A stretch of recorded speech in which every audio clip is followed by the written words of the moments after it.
The Galactic Council had existed for 12,000 years. In that time, they had cataloged over 40,000 sentient species, mapped 300 billion star systems, and created the most advanced civilization the universe had ever known. They thought they had seen everything. They were wrong. Ambassador Zeth Prime stood before the council chamber, his crystalline body catching the light of 7 different suns that filtered through the transparent dome above. He was a crystalline, one of the founding species of the council, and he had served as head ambassador for 300 years. In all that time, he had never been more confused than he was at this moment. "The species designation is Homo sapiens," he said, his voice resonating through the chamber like wind chimes in a storm. "They call themselves humans, or Terrans, after their homeworld. They come from a small planet orbiting an unremarkable yellow star in the outer arm of the galaxy." Murmurs rippled through the assembled representatives. Over 2,000 species had sent delegates to this emergency session, and all of them were curious about the newcomers that had caused such a stir. "What makes them so special?" asked Representative Vorn, a massive creature that resembled a walking mountain covered in moss. The Gornathi were known for their patience and their skepticism. "We discover new species every cycle. Why call an emergency session?" Zeth Prime's crystalline form pulsed with an emotion that most species would recognize as disbelief. "Because, Representative Vorn, in the 3 years since we made first contact with them, they have done things that should be impossible." He activated the central display, and a holographic image of Earth appeared in the middle of the chamber. It was a beautiful planet, blue and green and white, spinning slowly in the void. "This is their homeworld." Initial scans classified it as a Category 7 death world. The chamber erupted in shocked conversation. Category 7 was the second highest danger rating the Council used. Planets in that category had extinction-level events occurring on a regular basis. No species had ever evolved to sentience on a Category 7 world. "That cannot be correct," said Representative Shilax, a being that looked like a floating cloud of purple gas. The Nebulan were the Council's greatest scientists, and they did not accept claims without proof. "Check your instruments." "We have checked them 17 times, Zeth Prime replied. "The classification is accurate. Their planet has extreme temperature variations, frequent seismic events, unpredictable weather patterns, and a sun that bombards them with radiation. The surface is 70% covered in water, which is one of the most dangerous substances in the known universe."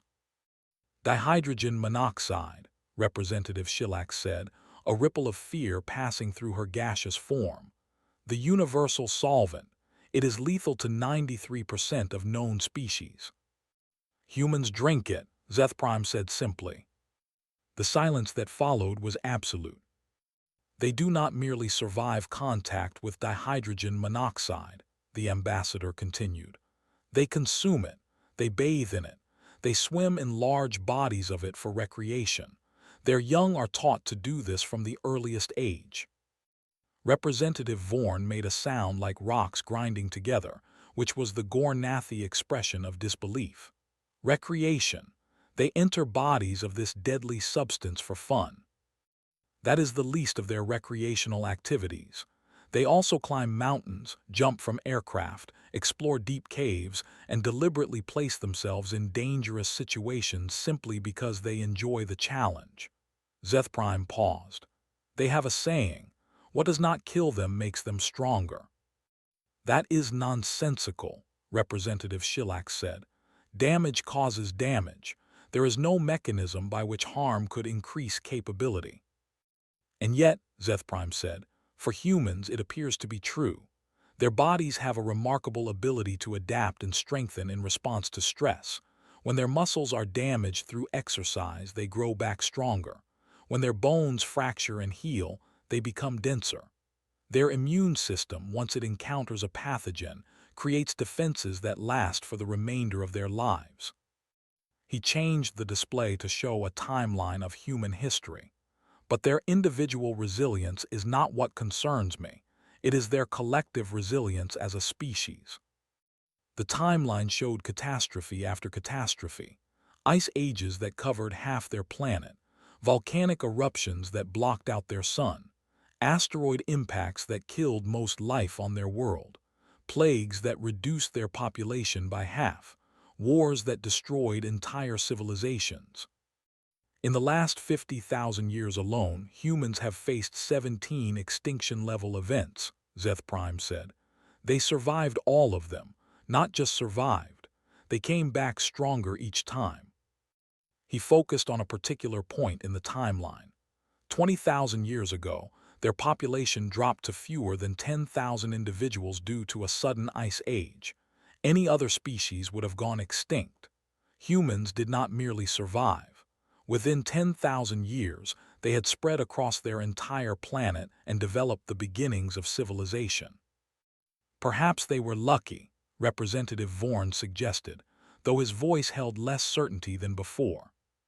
Perhaps, Zethprime agreed, but luck does not explain what happened next.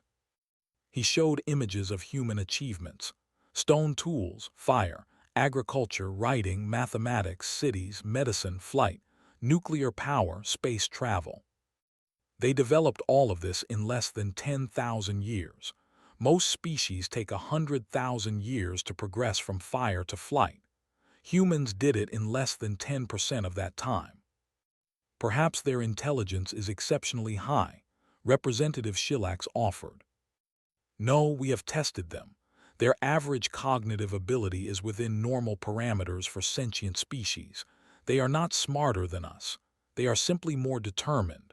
When they face an obstacle, they do not give up. They do not accept that something is impossible. They keep trying until they succeed or die, and if they die, others continue where they left off.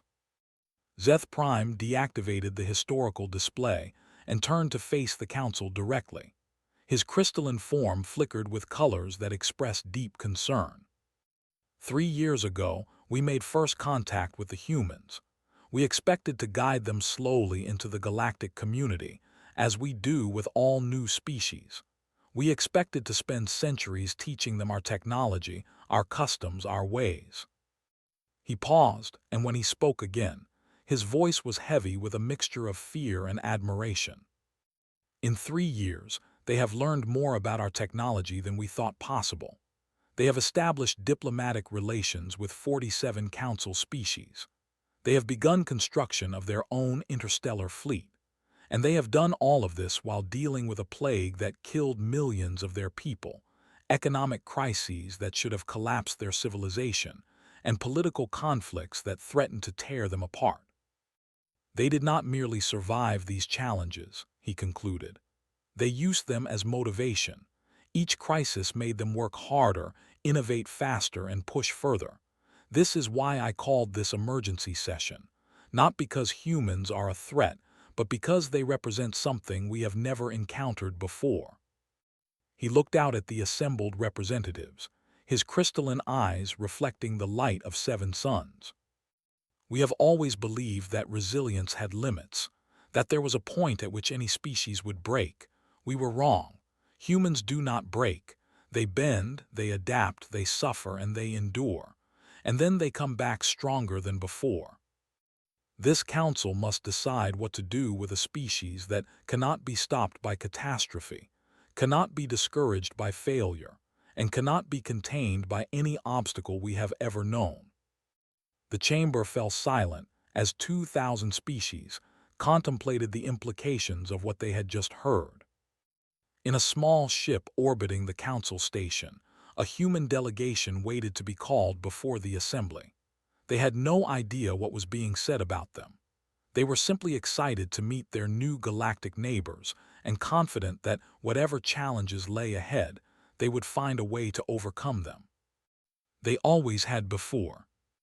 Captain Sarah Chen stood at the observation window of the human delegation ship Perseverance, watching the massive structure of the Galactic Council station rotate slowly against the backdrop of stars. She was a small woman with sharp features and dark hair cut short for practicality. but her eyes held the same quality that had marked every human who had ever looked at the unknown and decided to reach for it anyway. "They have been deliberating for 6 hours," said Dr. Marcus Webb, the delegation's chief scientist. He was a tall man with gray hair and a nervous habit of adjusting his glasses even though the lenses had been replaced with perfect synthetic corneas years ago. Old habits died hard, especially human ones. "Is that normal?" "Nothing about this is normal," Sarah replied without taking her eyes off the station. "We are the first humans to ever stand before the Galactic Council. Whatever happens in there will shape the future of our species." "No pressure, then," said Lieutenant Commander James Okonkwo, the delegation's security chief. He was leaning against the wall with his arms crossed, his dark skin marked with the scars of 3 combat tour and 2 space accidents. He had survived both through a combination of training, luck, and sheer stubbornness. "I am sure they will love us. Everyone loves humans." Sarah smiled despite herself. James had a gift for finding humor in tense situations. It was one of the reasons she had recruited him for this mission. "The advanced teams say the council species are curious about us. Apparently, we have a reputation." "Good or bad?" Marcus asked. "Neither, just strange." She finally turned from the window to face her team. "They call us impossible, a species that should not exist, from a planet that should not have produced intelligent life, doing things that should not be achievable."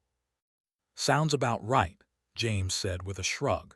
"We have always been good at doing what we should not be able to do." Before Sarah could respond, the ship's communication system chimed. A translated voice filled the cabin, speaking in the precise tones of the Council's standard diplomatic language. "Human delegation, you are requested to present yourselves before the Galactic Council. Docking Bay 7. Arrive immediately." Sarah took a deep breath and looked at her team. Marcus was nervously adjusting his imaginary glasses. James was checking his formal uniform one last time.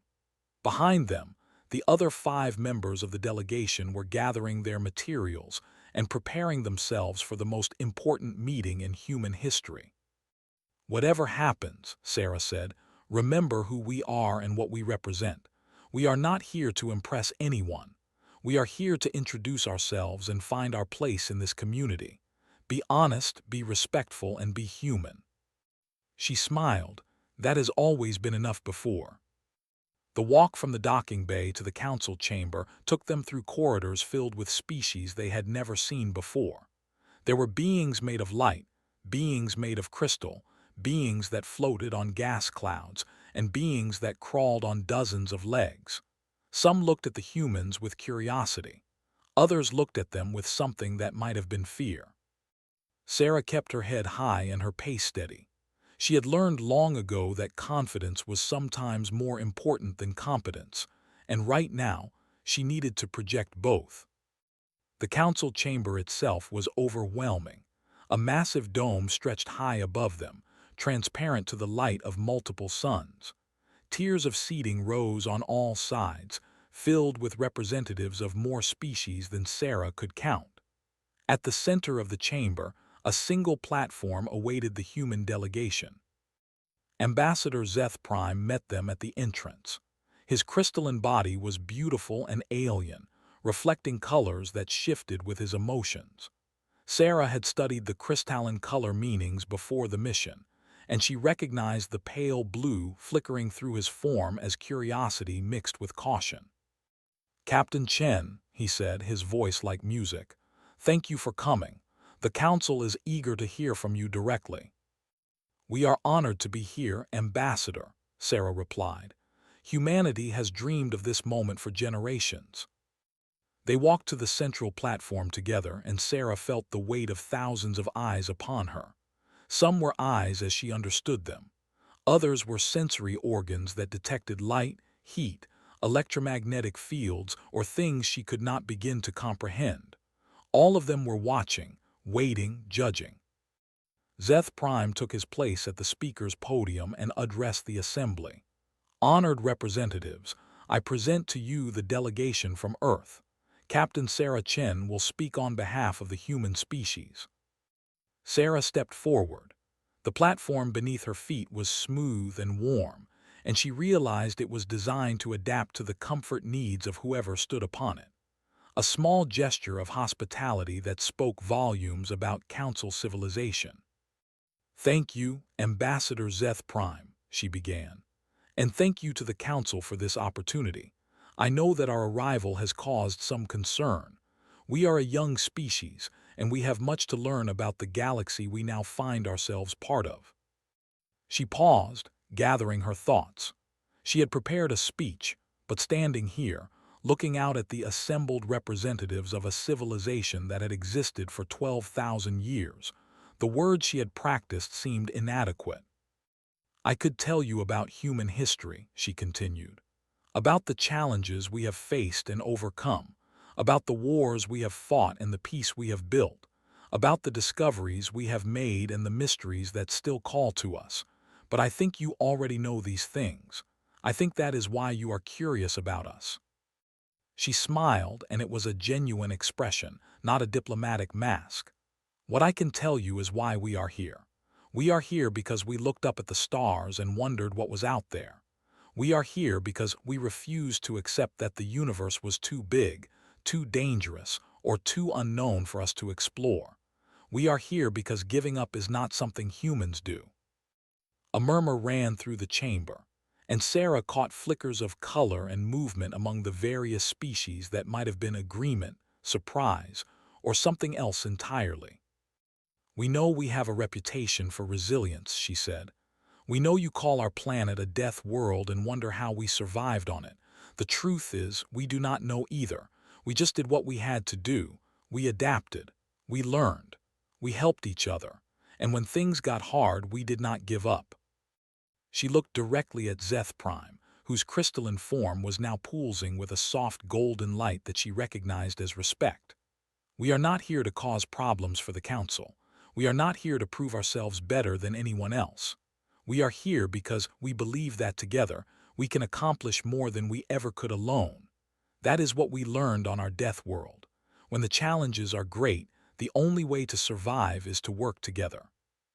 We are ready to learn from you," she concluded. "And if you will let us, we would be honored to share what we have learned as well.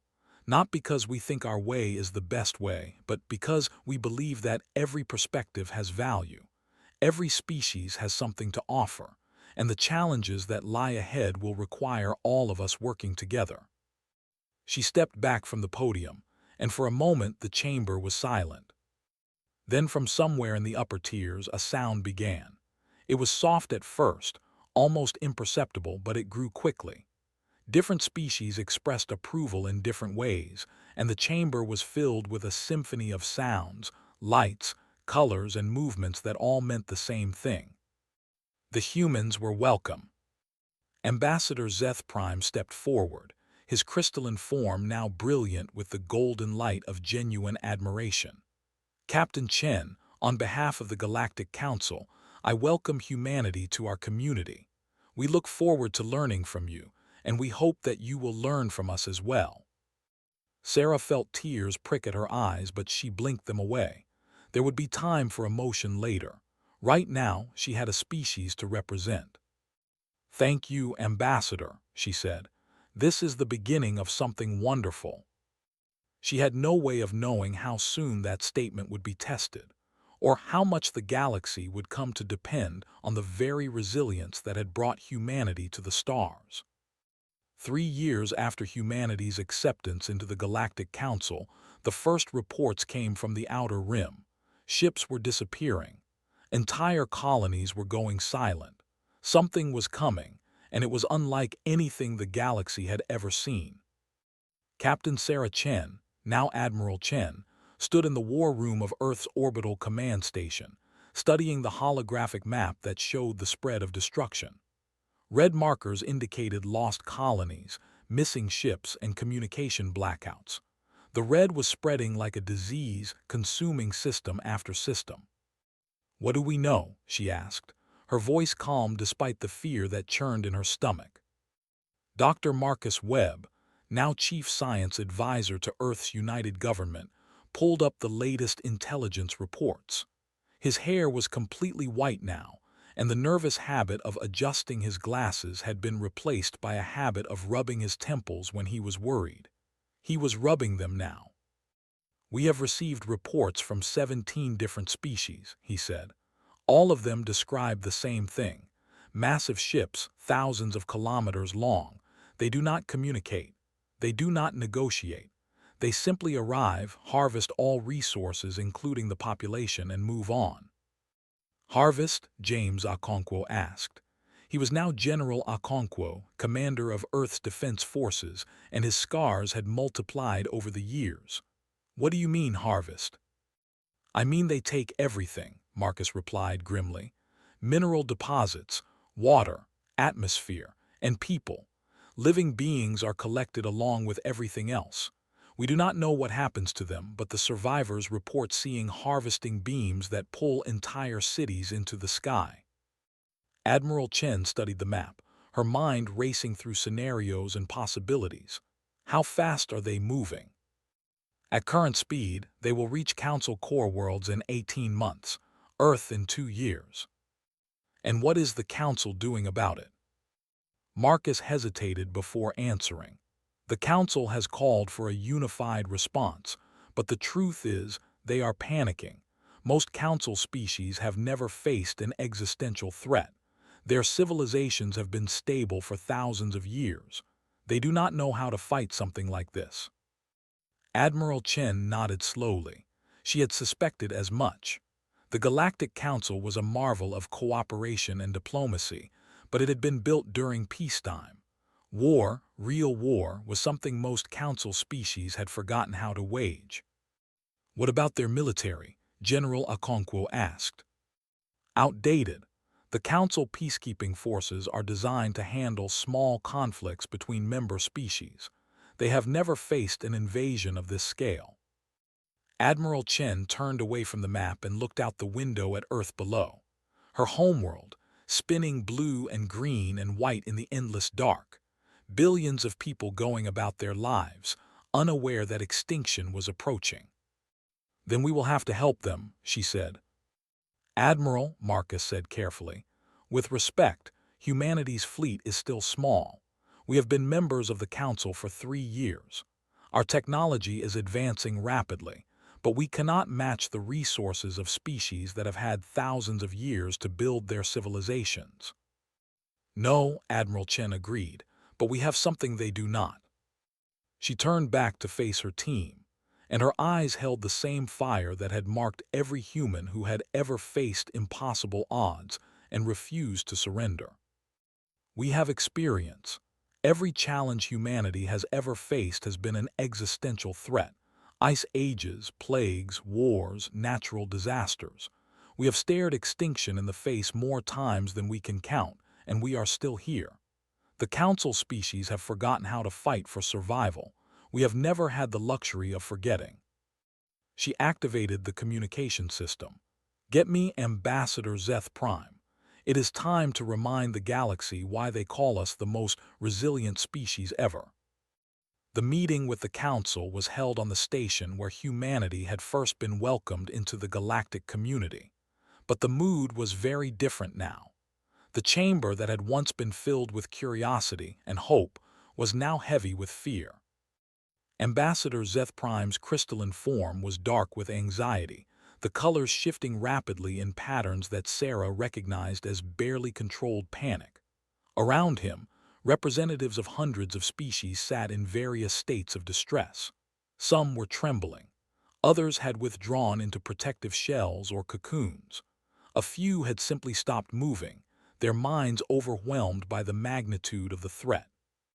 "We have received new intelligence," Zeth Prime said, his voice lacking its usual musical quality. "The invaders call themselves the Harvesters. They are a synthetic species, artificial intelligences housed in massive ship bodies. They have no homeworld. They simply travel through the galaxy, consuming everything in their path." "How long have they existed?" Admiral Chen asked. "Our oldest records mention them. They appeared in this galaxy approximately 50,000 years ago. Since then, they have destroyed over 3,000 civilizations. Murmurs of despair rippled through the chamber. 3,000 civilizations, countless trillions of lives, and now it was their turn. What happened to the species that fought back? General Okonkwo asked. Zeth Prime's form flickered with something that might have been shame. We do not know of any species that successfully fought back. The harvesters are too large, too numerous, and too powerful. Every species that has confronted them directly has been destroyed. Then what do you usually do? Admiral Chen asked. We run, Zeth Prime admitted. When the harvesters approach, Council species evacuate to other regions of the galaxy. We rebuild. We wait for them to pass. It is not a solution, but it has allowed us to survive. For how long?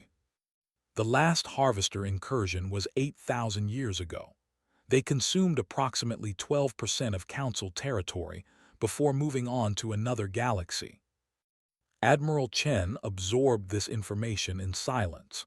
Around her, the human delegation was doing the same.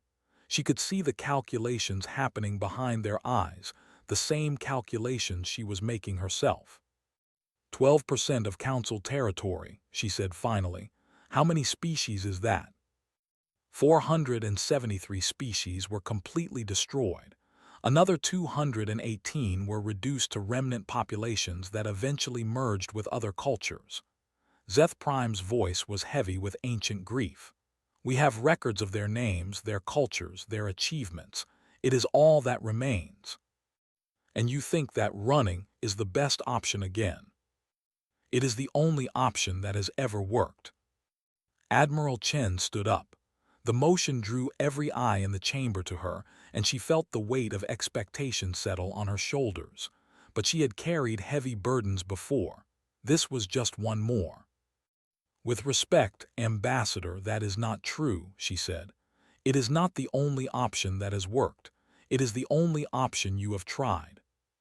We have tried fighting, Zeth Prime replied. The harvesters destroyed every fleet sent against them. I am not talking about throwing ships at them and hopping for the best, Admiral Chen said. I am talking about a real war, a sustained campaign, the kind of fight where you adapt, you learn, and you do not stop until you win or you are dead. She stepped to the center of the chamber, where the holographic display showed the advancing tide of harvester destruction. The Council has existed for 12,000 years. In that time, you have created incredible things. Your science, your art, your culture. It is beautiful and it deserves to survive. She turned to face the assembled representatives. But you have also forgotten something.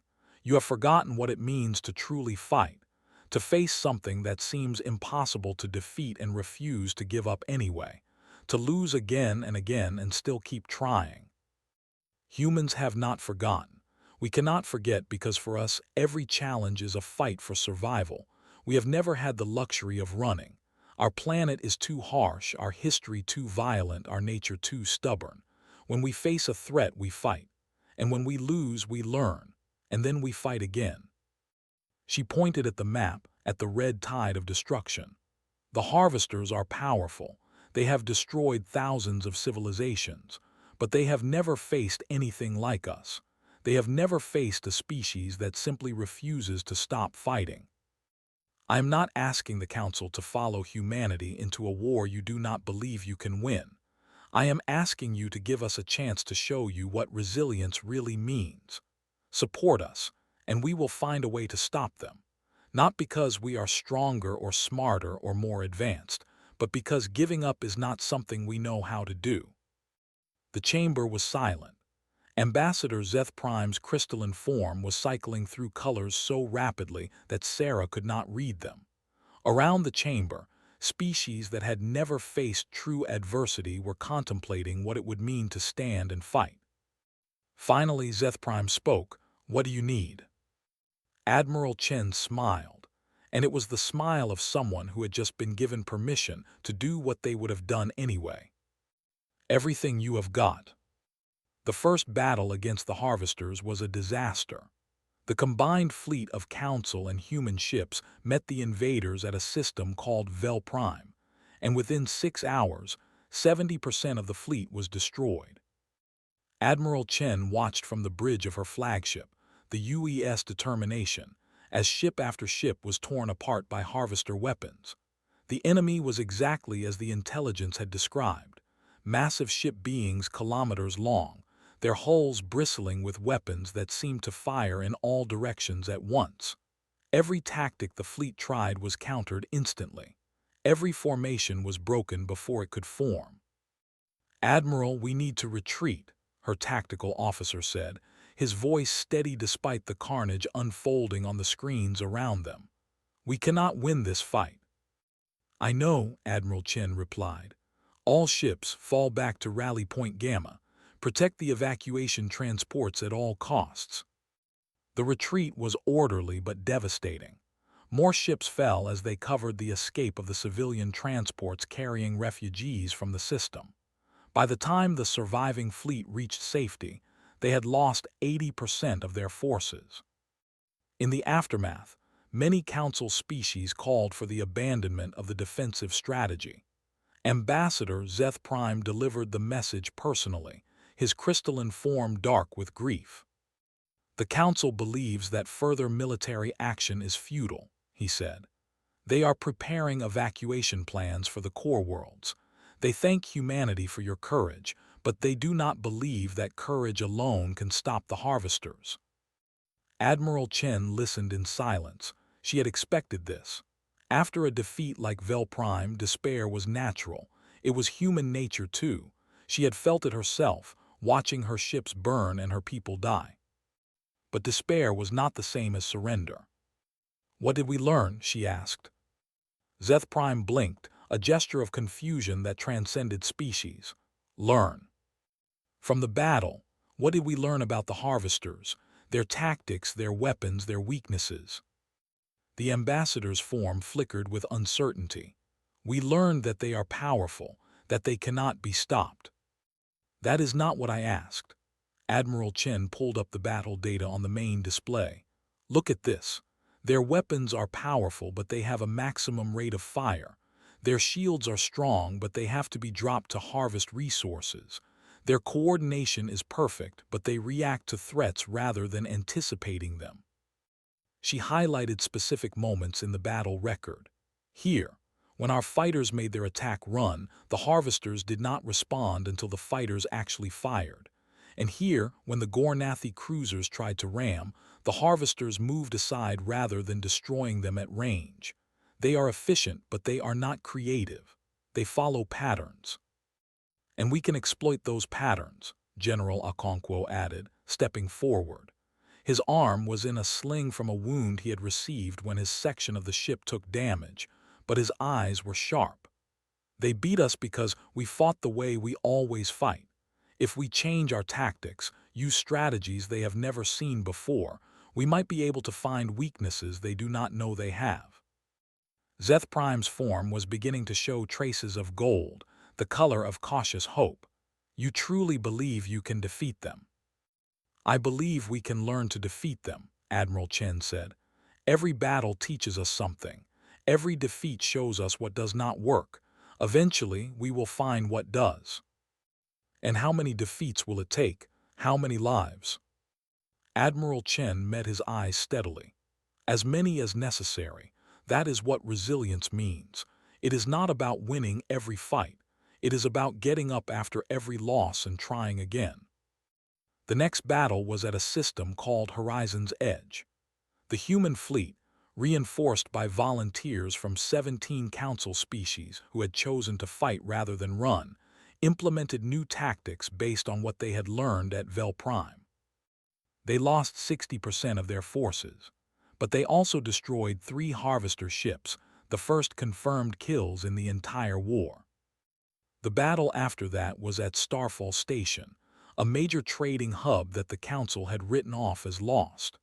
The fleet used even newer tactics, adapting based on what they had learned at Horizon's Edge. They lost 50% of their forces. They destroyed 7 harvester ships. At the Battle of the Azure Nebula, they lost 40%. They destroyed 12.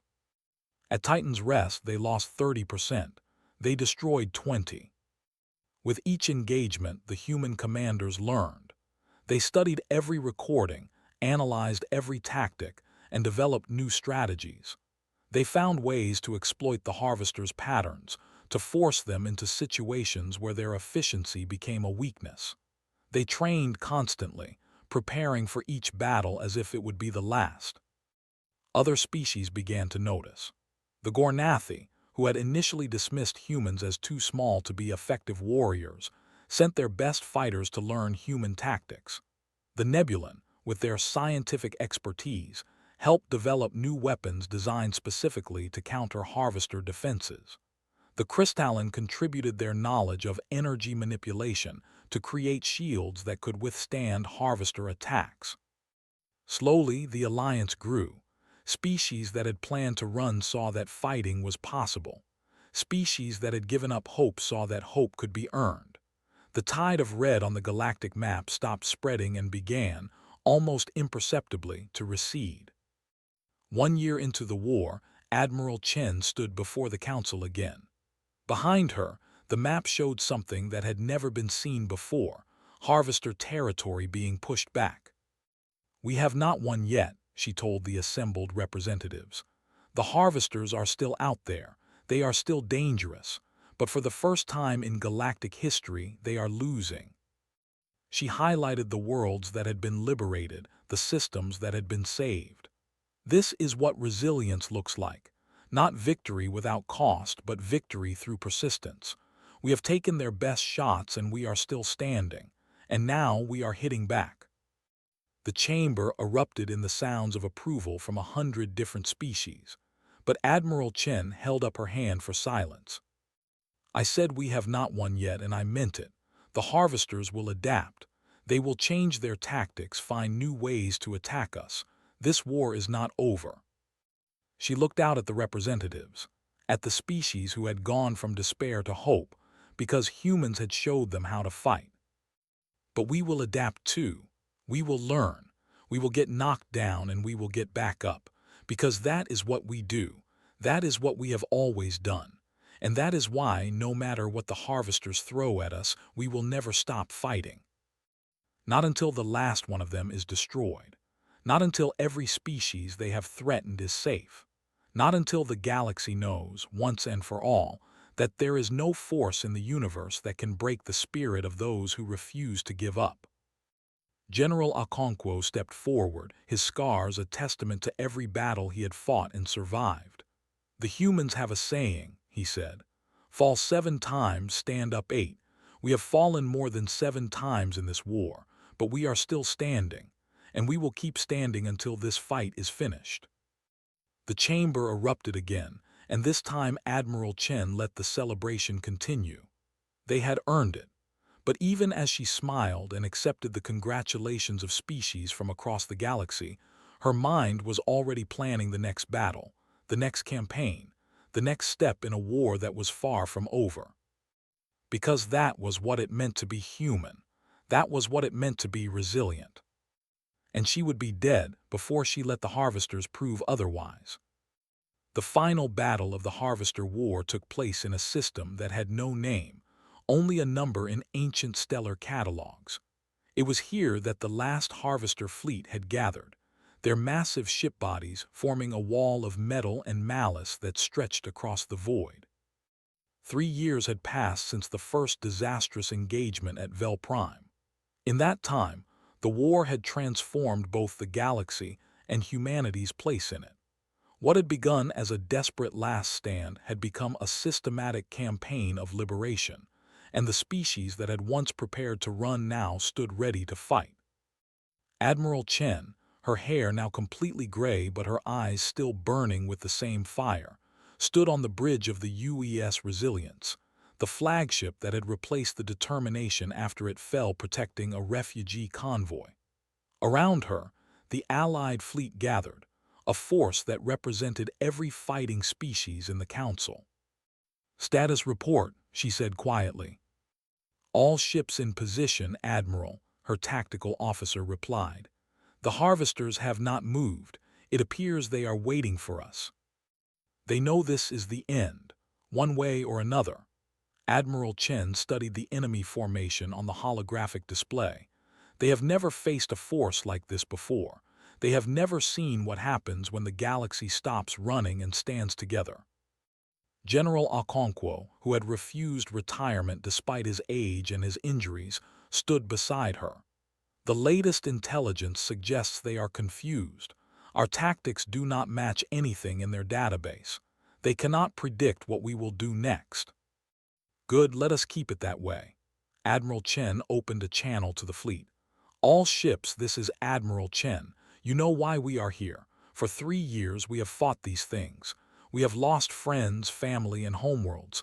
We have been beaten down again and again." She paused, letting the weight of those losses settle over the fleet. Every ship out there carried survivors, veterans, beings who had seen the worst the harvesters could do and chosen to fight anyway. "But we never gave up. We learned. We adapted. We got stronger. And now we are here at the end of their road, ready to finish what we started. I am not going to promise you victory.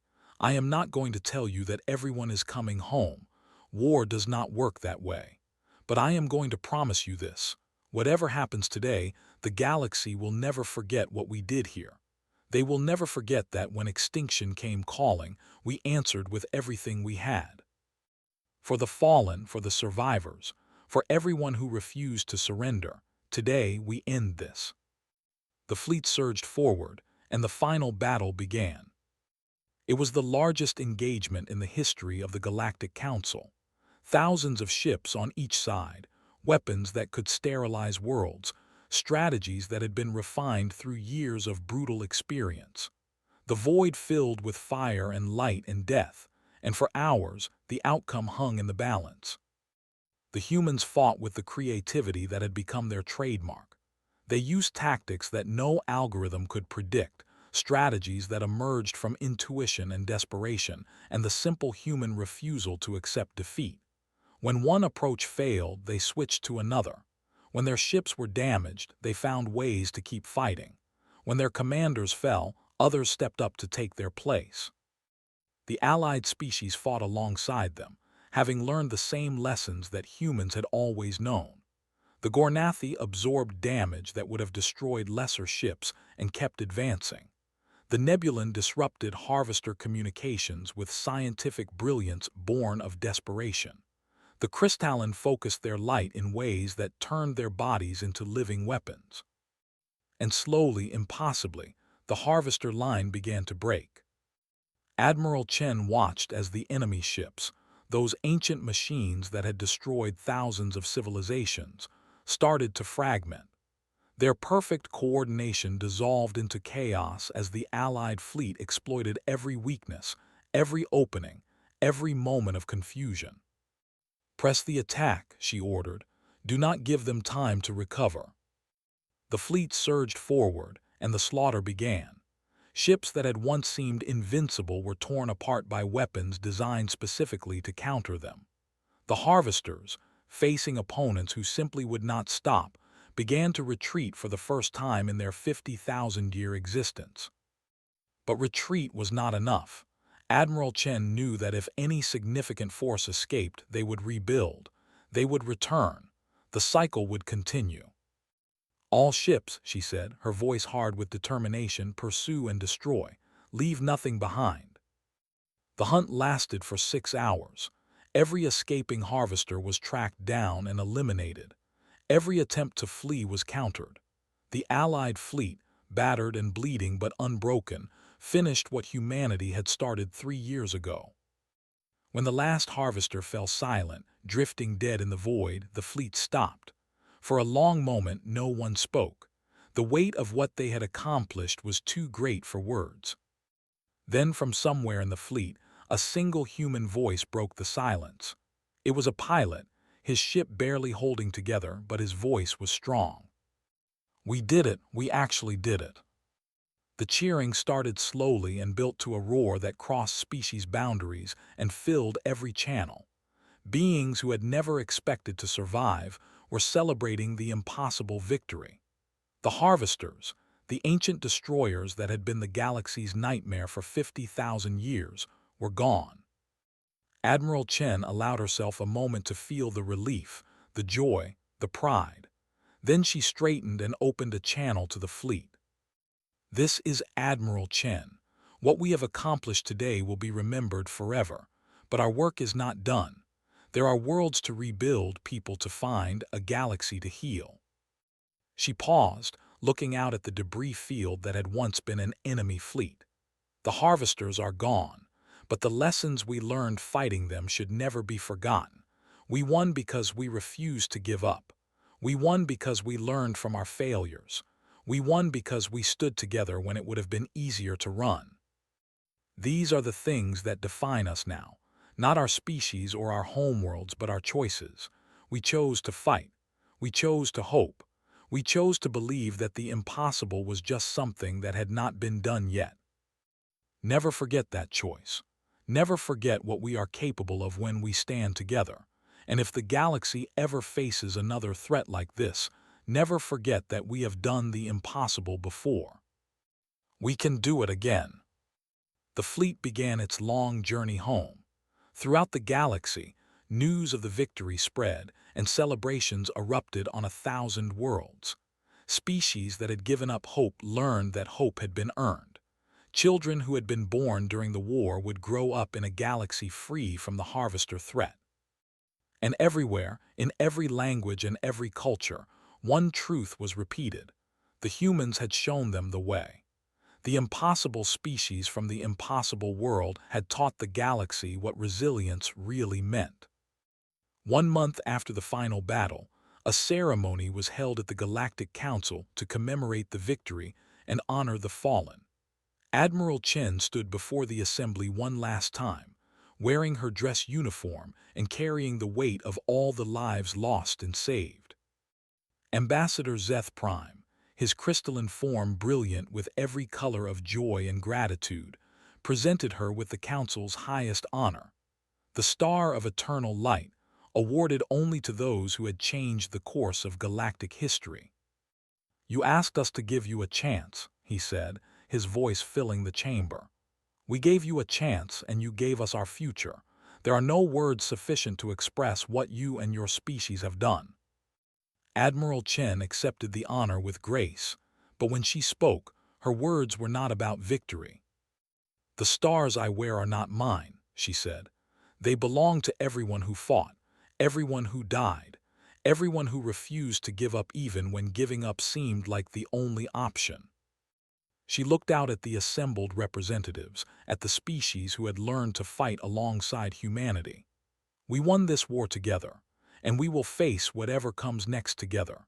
That is the real legacy of this conflict. Not that humans taught the galaxy how to fight, but that we all learned how to stand together." The Harvesters believed they could not be stopped. They were wrong, because there is nothing in this universe that can stand against beings who simply refuse to surrender. That is the truth they did not understand. That is the truth we proved. She smiled, and it was the smile of someone who had carried an impossible burden and set it down at last. "So today, we celebrate. We mourn our fallen. We heal our wounds. And tomorrow, we begin building a galaxy where the word impossible is just an invitation to try harder." The chamber erupted in celebration, and across the galaxy, the same celebration continued. On Earth, on Crystalline, on Gornathos and Nebula Prime and 1,000 other worlds, beings looked up at the stars and knew that they were safe. Because when the universe had sent its worst against them, they had answered with the best of what they were, and they had won. In the archives of the Galactic Council, a new entry was added to the official record. It read simply: "Humanity, species designation Homo sapiens, origin Earth Sol system, classification, the most resilient species ever known. Notes: when faced with the impossible, humans do not accept defeat, they simply redefine what is possible." And in a small ship orbiting Earth, An old woman named Sarah Chen sat at an observation window and watched her homeworld turn slowly against the backdrop of stars. She was tired, more tired than she had ever been, but she was at peace. She had been asked once why humans never gave up, why they kept fighting even when victory seemed impossible. She had not had a good answer then. Now she did. Humans never gave up because giving up meant accepting that the universe was stronger than they were, and that was something no human could ever accept. The universe might be vast and ancient and full of dangers beyond imagining, but it was also full of possibilities, full of wonders waiting to be discovered, full of challenges waiting to be overcome. And as long as there were humans in the universe, those challenges would be met, those wonders would be explored, those possibilities would be realized. Not because humans were the strongest or the smartest or the most advanced, but because they were the most stubborn, the most determined, and the most absolutely unwilling to admit that anything was truly impossible. That was why the universe called them the most resilient species ever. And that was why, whatever challenges lay ahead, the galaxy would never have to face them alone.